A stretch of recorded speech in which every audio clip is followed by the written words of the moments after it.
Mari kita berdoa.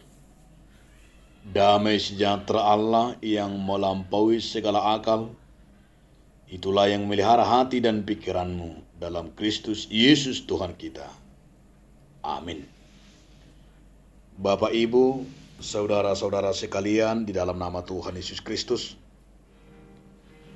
firman Tuhan bagi kita minggu hari ini, minggu ke-6 setelah Trinitatis, tertulis dalam kitab Ulangan pasal 16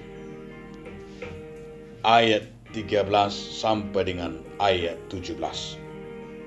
Dengarkanlah firman Tuhan. Hari raya Pondok Daun haruslah kau rayakan 7 hari lamanya. Apabila engkau selesai mengumpulkan hasil tempat pengirikanmu dan tempat pemerasanmu, haruslah engkau bersukaria pada hari rayamu itu.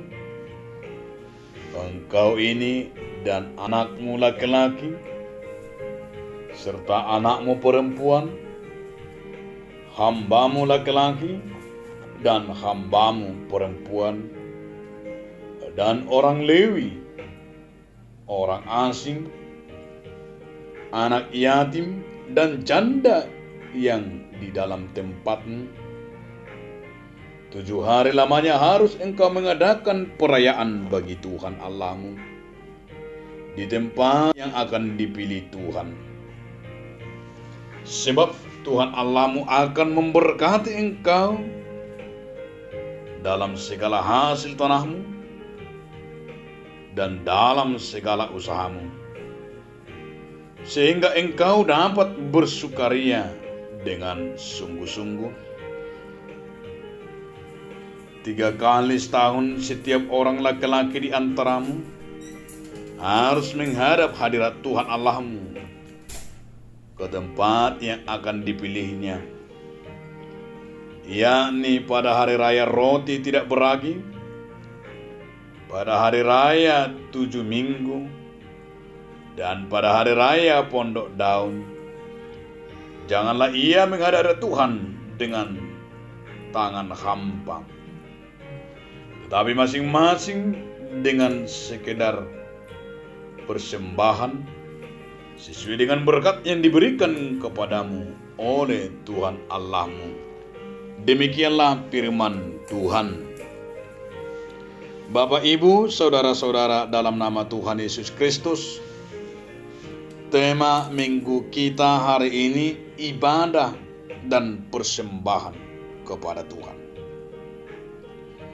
Sebagaimana tema minggu kita ibadah dan persembahan kepada Tuhan, artinya ibadah tidak akan lengkap, tidak akan sempurna tanpa adanya persembahan.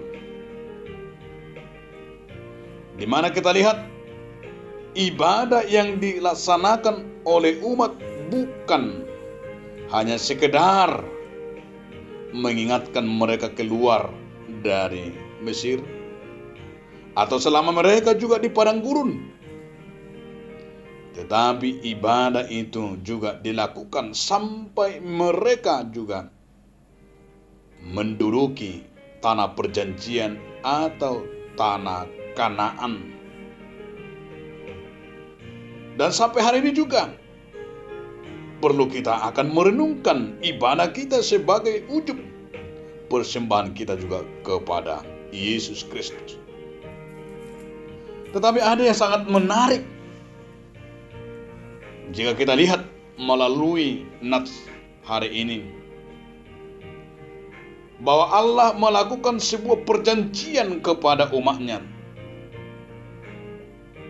di mana ketika mereka merasakan yaitu berkat, nyaman dan berkat yang sudah mereka terima sampai di tanah perjanjian, Tuhan memerintahkan mereka untuk merayakan peristiwa-peristiwa besar,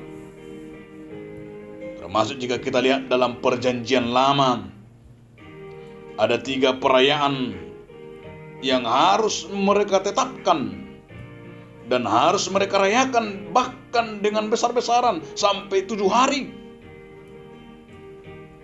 Tetapi ketika kita melihat dalam Perjanjian Lama juga, kita Keluaran dan kita Imamat dan kita Ulangan ini, ada yang disebut dengan Hari Raya Paskah.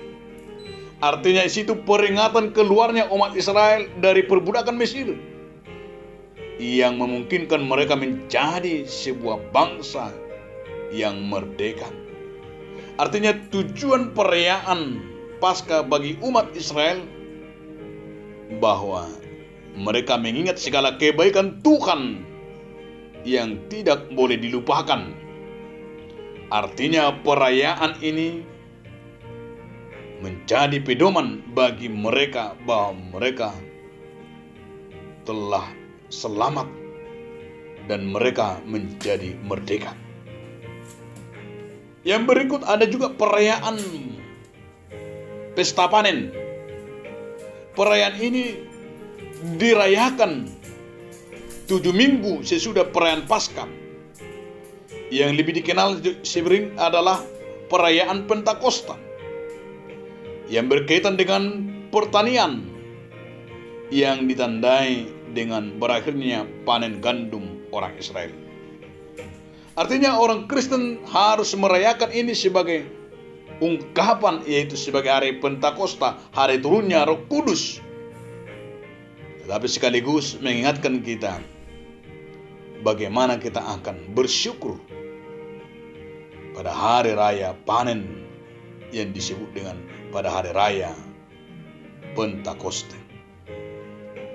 Yang berikut, hari raya Pondok Daun.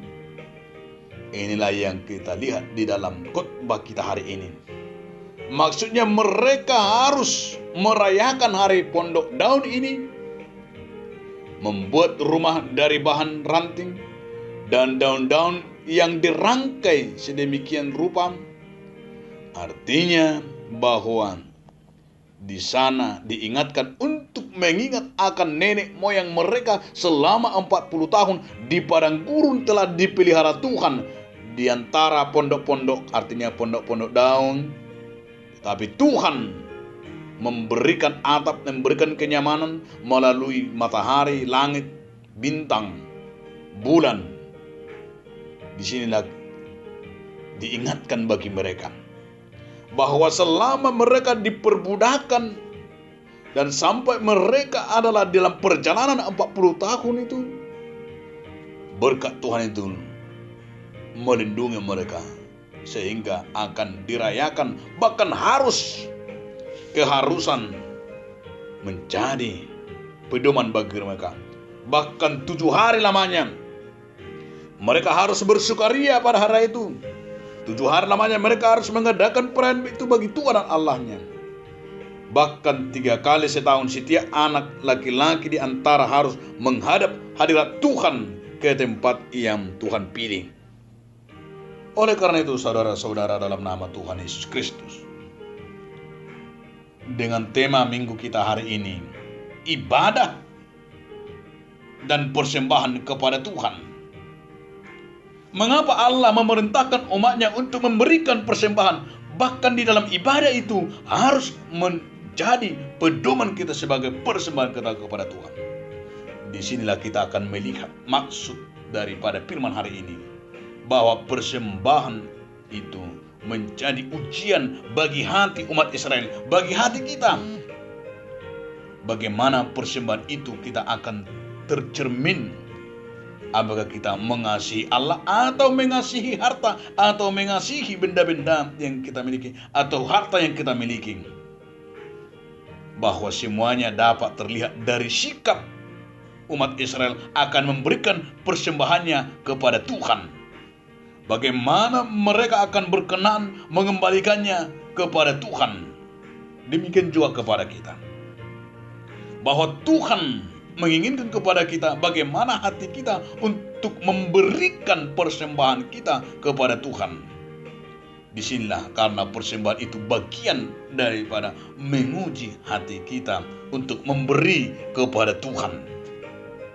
Yang kedua sebenarnya bahwa Allah memerintahkan umatnya memberikan persembahan itu karena persembahan itu adalah bagian juga menyenangkan atau bentuk kita untuk memberikan sembah kita kepada Tuhan. Di mana di sana dikatakan bahwa bagian menyenangkan dan bagian sembah kita kepada Tuhan karena melalui persembahan kita itu kita akan terlihat dengan janji, dengan berkat yang sudah kita terima. Dan yang berikut, disinilah Tuhan mau mengingatkan kita bagaimana kita akan memberikan dengan kerelaan hati. Karena Paulus juga sering berkata bahwa memberikan persembahan menurut kerelaan hatinya bisa kita bandingkan di dalam 2 Korintus 9 ayat 7.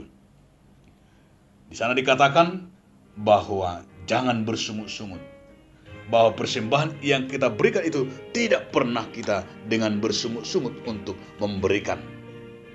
Oleh karena itu, marilah kita berlomba-lomba untuk melakukan yang baik, untuk memberi persembahan tanpa dengan sungut-sungut, namun dengan sukacita sebagai tanda syukur kita kepada Tuhan.